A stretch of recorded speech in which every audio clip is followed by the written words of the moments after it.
Question number 1 में कहता है कि from the following information of a firm calculate net cash flow from operating activities. सिर्फ cash flow from operating activity निकालना है, पूरा सेट नहीं बनाना है। इसमें मांगा है सिर्फ cash flow from operating activities. तो चलिए, इसमें दिया हुआ है कि सारा सेल जो है वो क्रेडिट में है और सारा परचेज भी जो है वो क्रेडिट में है।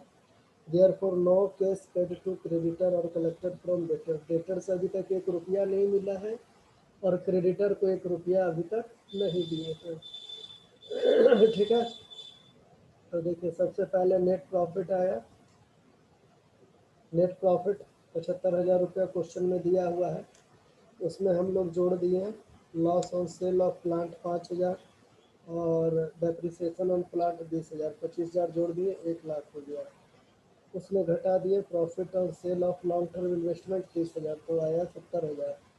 फिर इंटरेस्ट रिसीव हुआ वो 20,000 घटा दिए, तो आया operating profit before working capital changes 50,000 रुपया। अब इसमें नियम है कि करंट लायबिलिटी का इंक्रीज जोड़ते हैं और करंट एसेट्स का डिक्रीज जोड़ते हैं। तो यहाँ देखिए क्रेडिटर, यानी कि जो आप क्रेडिट में परचेज किए 2 लाख रुपया का, तो जो क्रेडिट में परचेज किया तो क्रेडिटर आपका बढ़ गया 2 लाख रुपया, ये जुट गया। और क्रेडिट में सेल किया तो डेटर बढ़ गया, तो डेटर आपका 1 लाख रुपया का बढ़ गया, तो वो 1 लाख रुपया उसमें माइनस कर दिए।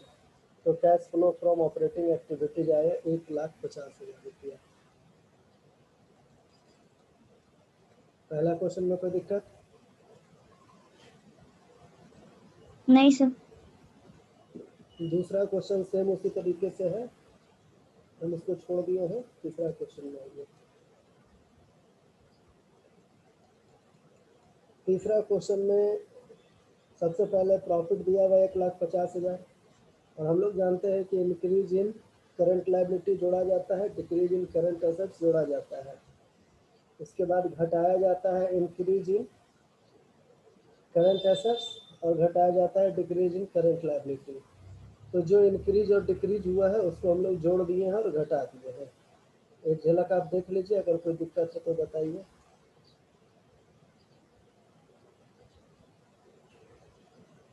क्वेश्चन नंबर 3 को एक बार देखिए और कोई दिक्कत है तो बोलिए।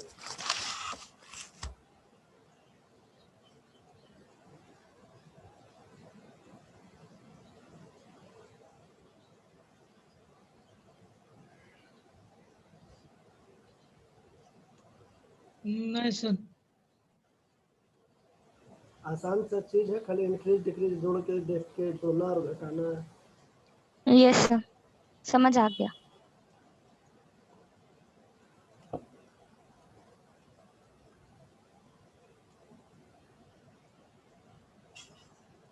क्वेश्चन नंबर 4 उसी तरीके से, एक और क्वेश्चन नंबर 4 आपके पास है तो आप लोग देख लीजिए क्वेश्चन नंबर 4 को। जिनके पास क्वेश्चन नंबर 4 है वो देख लीजिए।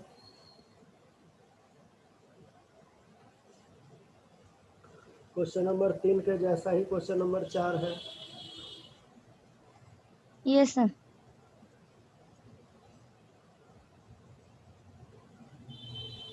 क्वेश्चन नंबर 5 देखिए। क्वेश्चन नंबर 5 में कहता है कि कुछ एडजस्टमेंट है और सबसे पहले नेट प्रॉफिट है 2 लाख रुपया, तो वो लिख दिया 2 लाख रुपया। डेप्रिसिएशन ऑन फिक्स्ड एसेट्स जुड़ते हैं तो जोड़ दिए 3,500। एमोटाइजेशन जुटता है जोड़ दिए 3,000। Loss on cell of furniture जोड़ते हैं जोड़ दिए। प्रोविजन फॉर टैक्सेशन जोड़ा जाता है जोड़ दिए। प्रोविजन फॉर डाउटफुल डेब्ट्स भी जोड़ा जाता है जोड़ दिए। ट्रांसफर टू जनरल रिजर्व जोड़ दिए और profit on sale of machinery घटा दिए। और उसके बाद फिर एसेट्स, करंट एसेट्स का इंक्रीज और डिक्रीज जो हुआ है वो आप कर दिए। और देखिए इसमें क्या दिक्कत है।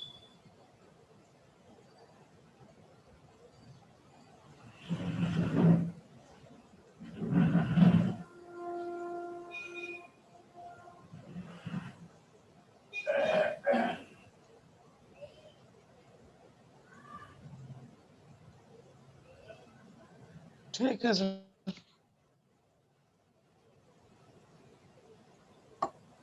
आगे चले। Yes sir.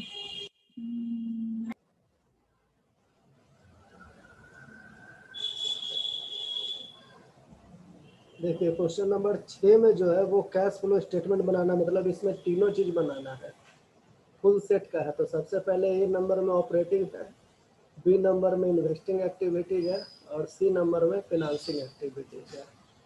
तो अब एक एक करके चलिए क्या क्या काम करना है। तो सबसे पहले ये डायरेक्ट मेथड से बन रहा है। कैश रिसीव फ्रॉम डेटर लिखा हुआ है, इसमें 5 लाख रुपया लिखा हुआ है। पार्टिकुलर में देखिए लेफ्ट साइड का पार्टिकुलर में सेकंड आइटम में लिखा हुआ है टू बैलेंस बीडी और टू में रिसिप्ट फ्रॉम डेटर लिखा हुआ है, कस्टमर लिखा हुआ है। नहीं मिला? Yes sir. Sale of building ये इन्वेस्टिंग एक्टिविटीज में जाएगा। देखिए इन्वेस्टिंग में दिया हुआ है सेल ऑफ बिल्डिंग 1,90,000 पैसा आया है, बेचे हैं। तो yes sir. Issue of equity share capital ये जाएगा फाइनेंसिंग में, क्योंकि इससे पैसा आया है। ये देखिए issue of equity share capital 2 lakh रुपया है। Yes sir.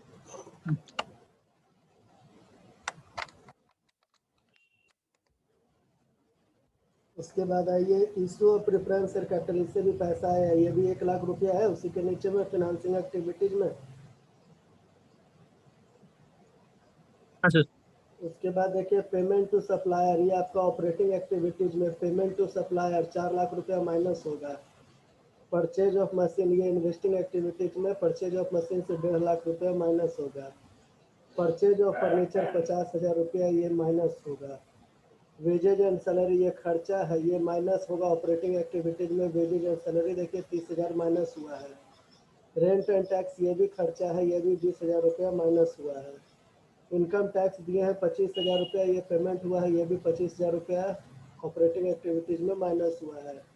Redemption of debenture ये फाइनेंसिंग में जाएगा, क्योंकि इससे पैसा चला गया। रिडेम्पशन ऑफ डिवेंचर 2,75,000 माइनस हुआ है। डिविडेंट दिए 30,000 रुपया, वो 30,000 माइनस हुआ है। और इस तरह से आप देखिए कि ऑपरेटिंग का कैलकुलेशन करके 25,000 रुपया प्लस में आया है, तो इसको कहे net cash flow from operating activities. B number में इन्वेस्टिंग का सारा कैलकुलेशन करने से 10,000 माइनस हो गया, इसलिए ब्रैकेट में लिखाया और ये कहलाया net cash used in investing activities. C में 5,000 रुपया माइनस में आया है, इसलिए कहलाया net cash used in financing activities. और इस तरह से 25,000 रुपया प्लस में है ऑपरेटिंग का, 10,000 रुपया इन्वेस्टिंग का माइनस में है, 5,000 रुपया फिनांसिंग का माइनस में। तो माइनस में टोटल हो गया 10 और 5 15 और प्लस में हो गया 25। तो 25 में 15 गया तो 10,000 रुपया क्या कहलाएगा प्लस में, ये कहलाएगा net increase in cash and cash equivalent. और अब इसमें ओपनिंग कैश जोड़ दीजिए, टू बैलेंस बीडी जो 10,000 है ये ओपनिंग कैश है, इसको जोड़ दिए। तो आपका जो क्लोजिंग कैश है वो क्लोजिंग कैश आ गया, closing cash and cash equivalent 20,000। जो बाय बैलेंस डी है वो क्लोजिंग कैश है। क्वेश्चन नंबर 7 बोलिए। 7 में कोई दिक्कत, 6 में कोई दिक्कत है? नहीं सर। ठीक है सर। 7 में आइए। 7 में थर्ड लाइन में दिया हुआ नेट प्रॉफिट 10,000। तो देखिए थर्ड लाइन में 10,000 जो प्रॉफिट है वो लिखा हुआ है, और तीनों एक्टिविटीज होगा, ऑपरेटिंग होगा, इन्वेस्टिंग होगा और फाइनेंसिंग होगा। तो सबसे पहले नेट प्रॉफिट 10,000, उसके बाद ओपनिंग कैश है, क्लोजिंग कैश है, वो तो करेंगे ही। Repayment of long term loan ये फाइनेंसिंग में माइनस में चला जाएगा। ये देखिए cash flow from financing activities C number में माइनस में गया। Repayment of long term loan 1,50,000 ये ब्रैकेट में गया है, क्योंकि net cash used in financing activities. Sale of fixed assets ये आपका इन्वेस्टिंग में 90,000 रुपया आएगा। सेल ऑफ फिक्स्ड एसेट्स 90,000 रुपया आया है, ये लिखाएगा net cash flow from investing activities. उसके बाद increase in trade payable, trade payable बढ़ता है तो जोड़ा जाता है। तो देखिए यहाँ पर जोड़ा गया इंक्रीज इन ट्रेड पेबल 36,000 रुपया नेट प्रॉफिट में जोड़ा गया है। Decrease in inventory, current assets घटता है तो उसको भी जोड़ा जाता है, तो डिक्रीज इन इन्वेंट्री 24,000 जोड़ा गया है। तो इस तरह से टोटल जोड़कर आ गया net cash flow from operating activities 70,000। और इन्वेस्टिंग आ गया 90,000 और फाइनेंसिंग माइनस में आया 1,50,000। तो 1,50,000 माइनस में और 9 7 16 1,60,000 प्लस में। तो कुल मिला के हम ये कह सकते हैं कि 10,000 बढ़ा, तो ये कहलाएगा net increase in cash and cash equivalent. अब उसमें ओपनिंग कैश जो दिया हुआ है 45,000, 10,000 में 45,000 जोड़ दिए, तो क्लोजिंग कैश आ गया 55,000 रुपया। Yes sir. 7 तक ठीक है। Yes sir.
देखिए क्वेश्चन नंबर 8।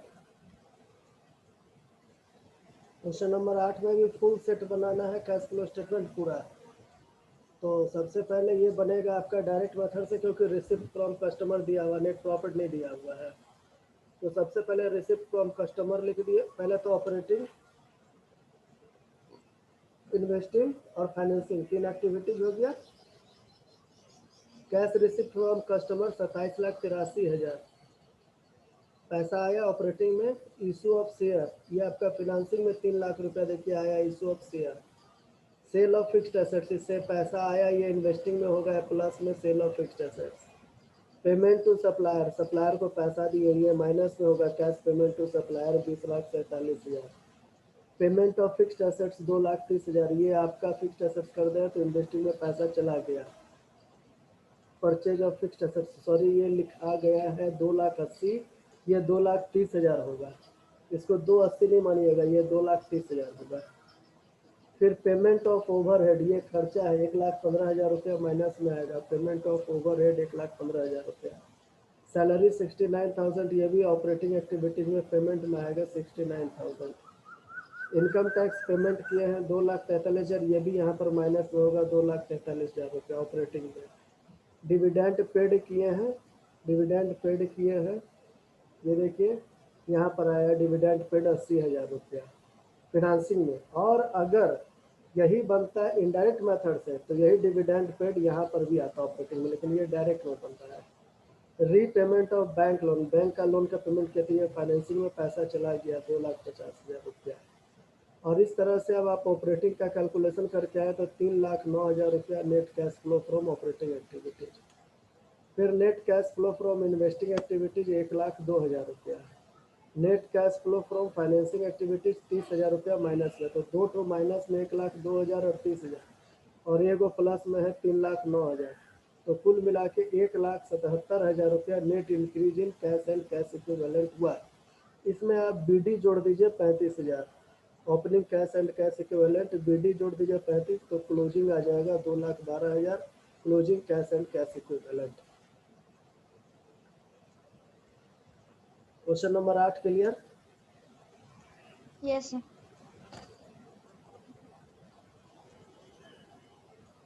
क्वेश्चन नंबर 9 में आइए। क्वेश्चन नंबर 9 में भी फुल सेट बनाना है कैश फ्लो स्टेटमेंट। इसका भी 3 हिस्सा हुआ, ऑपरेटिंग एक्टिविटीज, इन्वेस्टिंग एक्टिविटीज और फिनांसिंग एक्टिविटीज। अब आइए ऑपरेटिंग एक्टिविटीज में। इस क्वेश्चन में नेट प्रॉफिट जो है वो निकालने का कोई उपाय नहीं है, सिवाय आप शेयर कैपिटल से ही निकाल सकते हैं।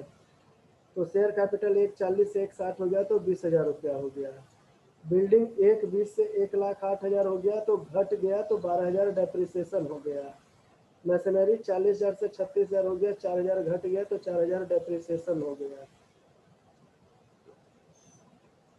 जोड़ के आया 36,000, ये कहलाया cash flow before working capital changes.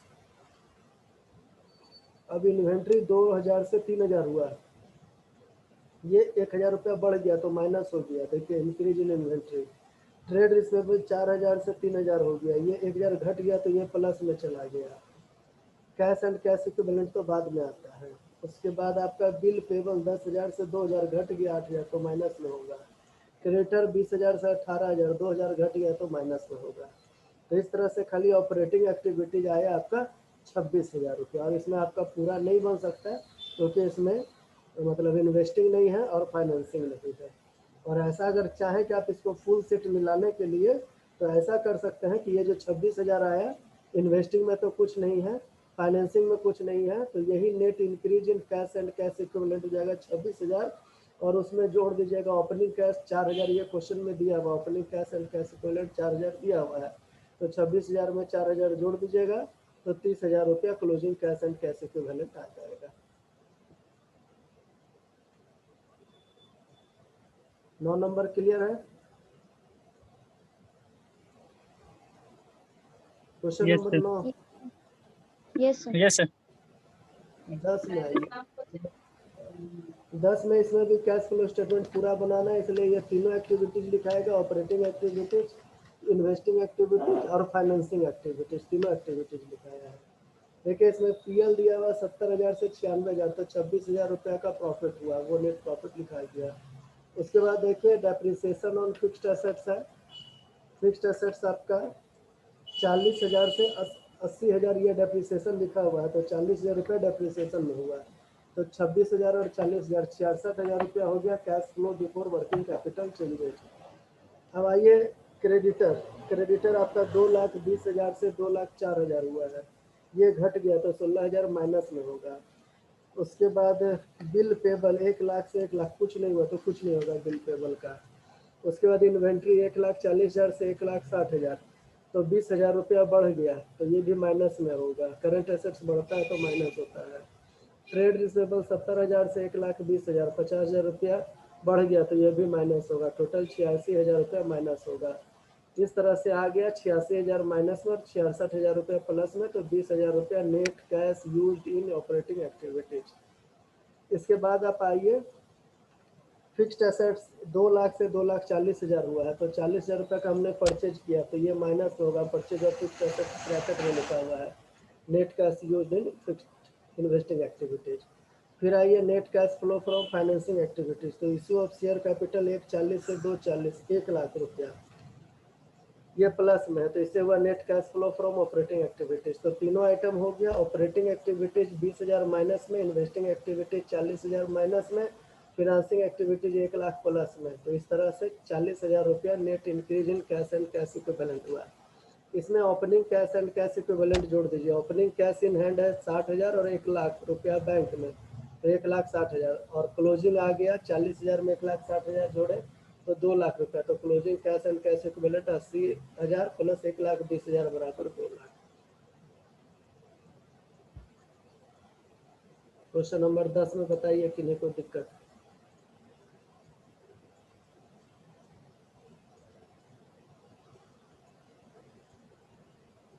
नहीं सर।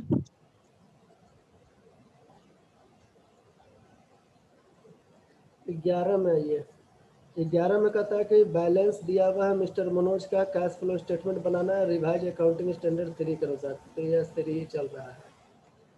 एडजस्टमेंट में कहता है ना तो ड्राइंग है और ना तो कोई कैपिटल आप लगाए हैं, कोई ड्राइंग भी नहीं है और ना कोई कैपिटल लगाया। तो 3,60,000 से कैपिटल हो गया 2,64,000 रुपये, इसका मतलब 96,000 रुपया नेट लॉस हुआ है।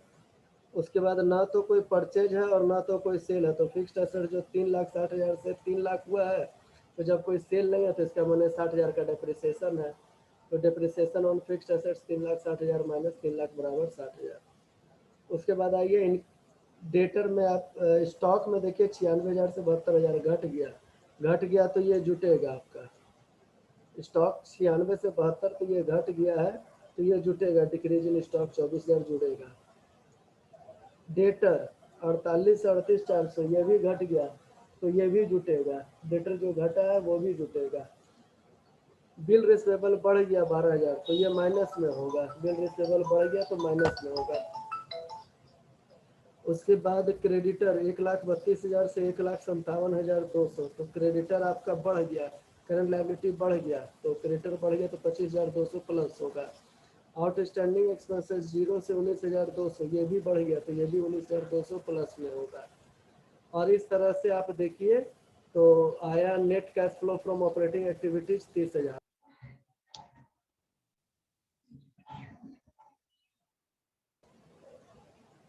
आवाज रुक गया था, आवाज आ रहा है? Yes sir.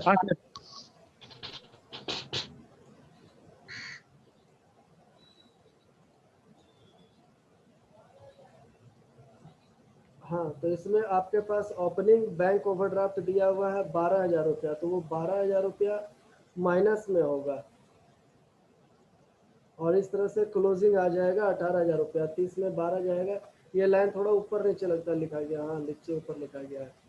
12,000 रुपया ऊपर में माइनस में आएगा बैंक ओवरड्राफ्ट, तो बैंक बैलेंस 18,000 रुपया प्लस में आएगा। ये लाइन को थोड़ा ऊपर नीचे कर दीजिएगा, 12,000 को ऊपर माइनस में लिखेगा, 18,000 को प्लस में नीचे लिखिएगा, क्योंकि बैंक ओवरड्राफ्ट है तो ये माइनस होगा, और कैश एट बैंक है तो ये प्लस होगा। गलती समझ पा रहे हैं कहाँ पर है? नहीं सर। ओपनिंग बैंक नीचे में सर। हाँ नीचे में ओपनिंग बैंक ओवरड्राफ्ट दिया हुआ है 12,000 रुपया, जो हम 18,000 माइनस में लिख दिए, वहाँ 12,000 रुपया माइनस में लिखना होगा। और क्लोजिंग कैश एट बैंक दिया हुआ 18,000, तो नीचे जो सबसे लास्ट में 12,000 आया है वो 18,000 आ जाएगा। 30,000 में बैंक ओवरड्राफ्ट 12,000 माइनस करेंगे तो कैश एट बैंक 18,000 आएगा। Yes sir. ये ऊपर यस सर। नीचे हो गया है अमाउंट थोड़ा। 12 नंबर में वही क्वेश्चन है सेम। 12 नंबर को एक बार देखिए, आपके स्क्रीन पर 12 नंबर है।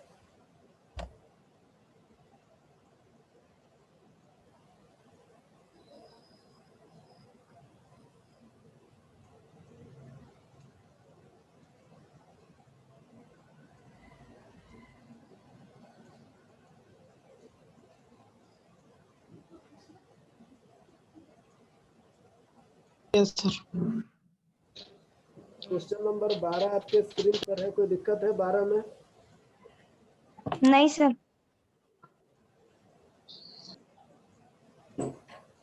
13 में देखिए, इसमें एक एडजस्टमेंट है कि 10,000 का मशीन जिस पर 3,000 का डेप्रिसिएशन, उसको 5,000 में बेच दिया। तो पहले आप मशीनरी का लेजर ही देख लीजिए।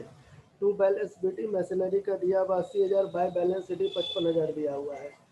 एक्यूमुलेटेड डेप्रिसिएशन 3,000 है, उसको बेच दिए हैं 5,000 में। और उसके बाद भी आपका डेप्रिसिएशन है,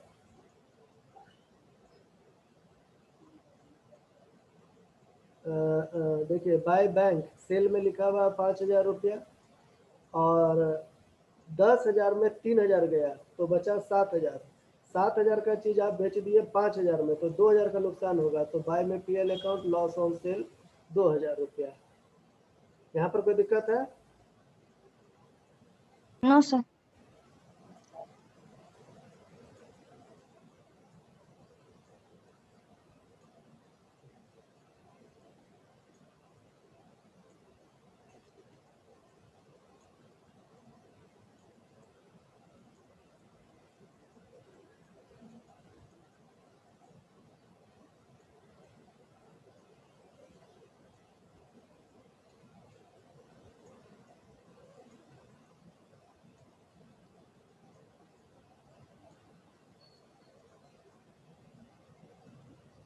देखिए एक चीज़, यहाँ पर बाय में एक्यूमुलेटेड डेप्रिसिएशन 18,000 रुपया दिया हुआ, देख रहे हैं? Yes sir. लेकिन क्वेश्चन में यस सर। लेकिन क्वेश्चन में जो एसेट्स बिका है उस पर 3,000 रुपया है, तो बाकी और भी जो एसेट्स होगा उस पर वो 15,000 रुपया होगा। तो ये बैलेंस फिगर आया है एक्यूमुलेटेड डेप्रिसिएशन 18,000 रुपया। क्योंकि देखिए एसेट्स का मशीनरी का ओपनिंग है 80,000, क्लोजिंग है 55,000, तो निश्चित है कि घाटा है, तो घाटा है तो सेल हुआ होगा, तो जो सेल होना था वो तो लिखा गया कि 5,000 का सेल हुआ है, लॉस ऑन सेल भी लिखा गया कि 2,000 का लॉस ऑन सेल हुआ है, तो ये जो डिफरेंस आया ये 18,000 रुपया एक्यूमुलेटेड डेप्रिसिएशन आया। मतलब जो एसेट्स बिका है उस पर 3,000 का डेप्रिसिएशन है और बाकी अन्य एसेट्स पर 15,000 का है, तो टोटल 18,000 का डेप्रिसिएशन ये बैलेंस फिगर में आया है। ये सब Yes, sir. तरीका। अब आइए यस सर। तीनों एक्टिविटीज ऑपरेटिंग, इन्वेस्टिंग और फाइनेंसिंग। कैपिटल 125 से 153, तो कैपिटल 125 से 153, तो ये आपको प्रॉफिट निकाल के देगा। सबसे पहले देखिए 153 में 125 गया तो 28,000 का नेट प्रॉफिट है। एक्स से लोन लिए थे 25,000 का, वो जीरो हो गया, मतलब हमने उसका पेमेंट कर दिया, तो ये फिनेंसिंग एक्टिविटीज में देखिए रीपेमेंट ऑफ एक्स लोन 25,000 रुपये माइनस में। बैंक से लोन लिए थे 40 से 50 हो गया, 10,000 लिए हैं तो ये पैसा आया, तो फिनेंसिंग एक्टिविटीज में देखिए लिखा हुआ है लोन फ्रॉम बैंक 10,000 रुपया आया है। क्रेडिटर 40,000 से 44,000, 4,000 रुपया बढ़ा तो 4,000 रुपया जुटेगा, ये देखिए लिखा हुआ है इंक्रीज इन क्रेडिटर 4,000 रुपया ऑपरेटिंग एक्टिविटीज में नीचे की तरफ। बिल्डिंग 35,000 से हो गया 60,000 रुपया, ये बढ़ा है, मतलब हमने परचेज किया। तो इन्वेस्टिंग एक्टिविटीज में देखिए सेकंड लाइन में लिखा हुआ है purchase of building, second line में 25,000 रुपया है। लैंड 35,000 से 50,000 हुआ, इसका मतलब 15,000 हमने लैंड भी परचेज किया है, तो परचेज ऑफ लैंड में 15,000 रुपया परचेज किया, वो भी देखिए ब्रैकेट में लिखा हुआ है क्योंकि उससे भी पैसा गया है। मशीनरी का हमने लेजर बनाया है, तो मशीनरी में साफ दिखाई पड़ रहा है कि 5,000 रुपया का सेल हुआ है, तो ये 5,000 रुपया इन्वेस्टिंग में सबसे पहले लिखाया। 2,000 रुपया का लॉस ऑन सेल हुआ है, तो ये नेट प्रॉफिट में 2,000 रुपया देखिए जुड़ा हुआ है। ऑपरेटिंग एक्टिविटीज में loss on cell of machinery 2,000 जुड़ा हुआ है, और यहीं पर 18,000 का डेप्रिसिएशन आया था मशीनरी में, तो ये देखिए तीसरा लाइन में जुड़ा हुआ है एड डेप्रिसिएशन 18,000, तो टोटल हो गया cash flow before working capital changes 48,000 रुपया। अब आप आइए स्टॉक। स्टॉक 40 से 25, 15,000 घटा है तो ये 15,000 जुटेगा। डेटर 30 से 50, 20,000 बढ़ा है तो बढ़ गया, करंट एसेट्स बढ़ जाता है तो माइनस हो जाता है। उसके बाद क्रेडिटर का तो हो ही गया। तो इस तरह से ऑपरेटिंग एक्टिविटीज 47,000 हुआ, इन्वेस्टिंग एक्टिविटीज 35,000 माइनस में हुआ, और 15,000 रुपया फिनेंसिंग एक्टिविटीज माइनस में हुआ। तो माइनस माइनस 35 और 15 50, 50 में चला गया 47, तो अभी भी 3,000 रुपया माइनस में होगा, तो ये कहलाएगा net decrease in cash and cash equivalent. उसके बाद क्वेश्चन में ओपनिंग कैश 10,000 दिया हुआ है, तो ओपनिंग कैश लिख दिया 10,000, 10,000 में 3,000 रुपया माइनस हो गया तो बचा 7,000 रुपया क्लोजिंग कैश। वही आपका क्वेश्चन में बैलेंस शीट के एसेट साइड में लिखा हुआ 7,000 रुपया बैलेंस शीट में।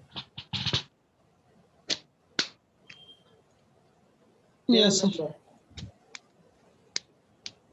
13 नंबर में बस एक ही चीज है, खाली ये डेप्रिसिएशन का खेला 18,000 रुपया कि कहाँ से आया, ये बैलेंस फिगर आया 18,000 रुपया।